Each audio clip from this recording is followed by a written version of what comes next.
Story 1. It was my first month living in my new apartment. I had recently accepted a job in a new city, so I didn't know many people in the area. Seeing that I was very lonely, I spent a ton of my time on Instagram.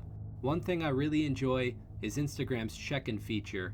For those of you who don't know, the check-in feature allows you to post where you are located at the time of the post. Since I was new to the area, I was spending most of my time trying new restaurants. I would order a meal, try it, and post a picture on Instagram, all while checking in and displaying the location of the meal. After checking into a few places, I received a new follower named Ian087. His profile had one picture. He was an older man, well into his 60s. He was smiling into the camera and holding his thumb up. I didn't mind accepting new followers, because it meant more likes and comments, so I accepted Ian and put him out of my mind. A few weeks passed, and I visited quite a few new restaurants and stores. As always, I checked into the locations. Every single time I posted something, Ian would like it. I didn't think that was too weird, as I would like a lot of people's posts as well. One night, I finally decided to try the coffee shop located directly across the street from my apartment. I had been meaning to try it, but I didn't get around to it yet. I went to the shop, checked in, and posted a picture of my egg sandwich. I also added a caption beneath saying, "It doesn't get much better than a coffee shop next door." Almost immediately after making the post, I received a comment notification. It was that strange guy named Ian. He commented, "I love that shop. I'm heading there tomorrow if you want to grab a coffee." Creeped out by this older guy, I deleted his comment and blocked him. I carried on with my life for the next few weeks. I also started grabbing breakfast at the coffee shop each morning before work. It all went bad one night after work. It was a busy time at the office, so I didn't get home until after midnight. I opened the door to my apartment. I put my keys down on the kitchen table and lay down on my living room couch. A few minutes later, I woke up hungry. I decided to head to the kitchen to grab some food. When I entered the kitchen, my blood ran cold. Ian was sitting at my kitchen table. He was wearing a full suit and had a bunch of food from the coffee shop spread out on the table. "I just had to meet you. I just love your posts, and I even got you your favorite," Ian said enthusiastically. I stood there frozen. I couldn't believe what was going on. Some crazy old man broke into my apartment. Just as Ian began standing up, I sprinted out of my front door. I ran to the lobby and told the doorman to call the police. Ian was gone by the time the police got there. His Instagram account was also deactivated. The police believe they will be able to locate him, but I doubt that. Stay safe on Instagram. An innocent follower might just cost you your life.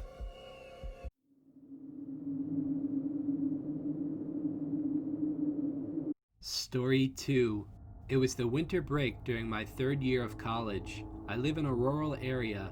It's very boring, and there is really not much to do. I was spending most of my days surfing the internet and watching television. As I was watching TV late one night, my phone vibrated. I had a notification from my Instagram. A girl with the username Kelsey05 had replied to a comment I posted on a horror movie page. The new A Quiet Place was coming out soon. I posted my thoughts on the trailer. The girl agreed and included a heart. She also followed me. I quickly followed her back and went through her photos. She was very attractive, to say the least. Her caption said her hometown was the town next to mine.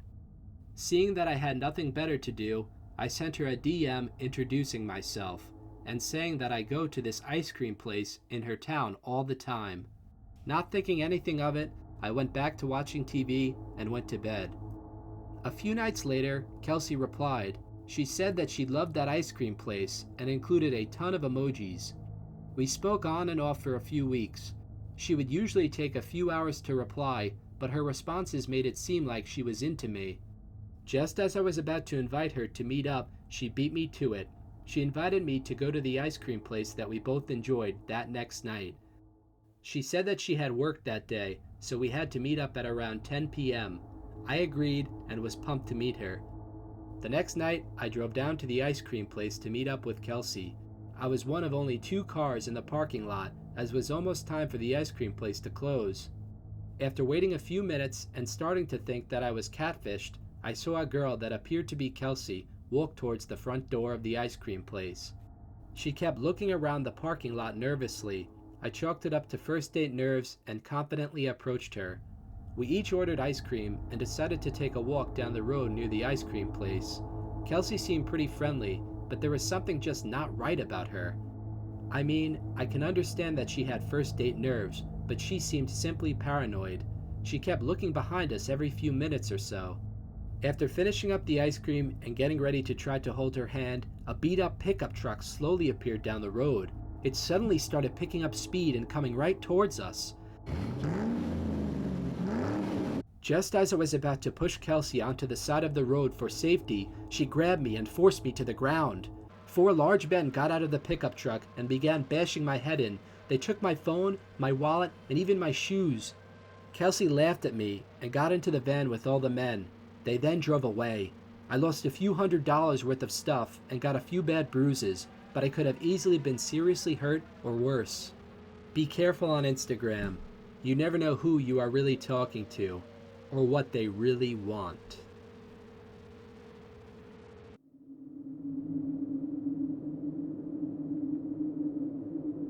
Story 3. Social media can be a very mysterious place. It allows us to communicate with friends all over the globe, but it also might have allowed me to talk to someone I never dreamed possible. It all happened during my sophomore year. It was when Instagram first started to get really popular, so everyone was creating profiles. I was sitting in the school cafeteria when my friend Anna sat down next to me. She said she had just accepted my follow request. Confused because I didn't make an Instagram profile, I asked her what she was talking about. Anna took out her phone and showed me my so-called profile. Haley 2036 was the username. It only had one picture. It was a really old picture of me. I wasn't even sure when it was from, but it was definitely me. I was sitting on a park bench with my parents. We were all smiling. The profile was only following Anna. Freaked out, I told Anna to ignore the profile.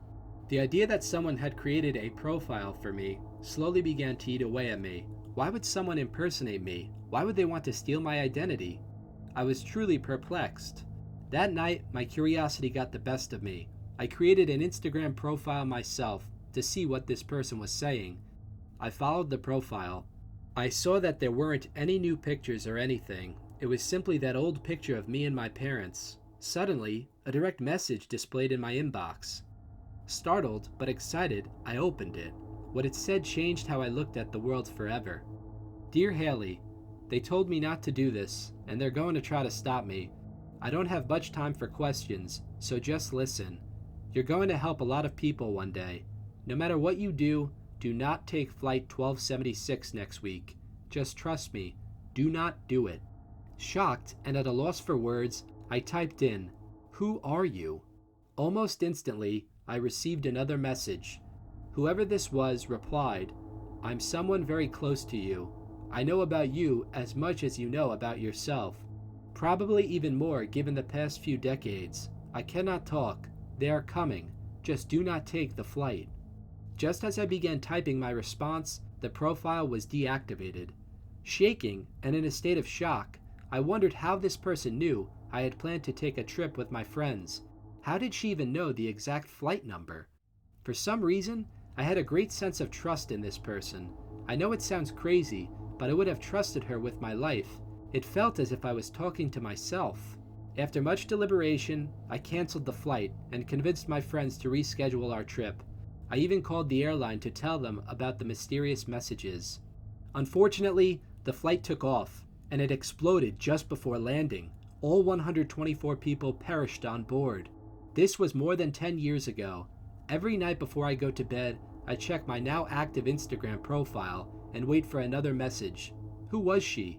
Was she some person from the future? Was I actually talking to a future version of myself? I guess I will never know.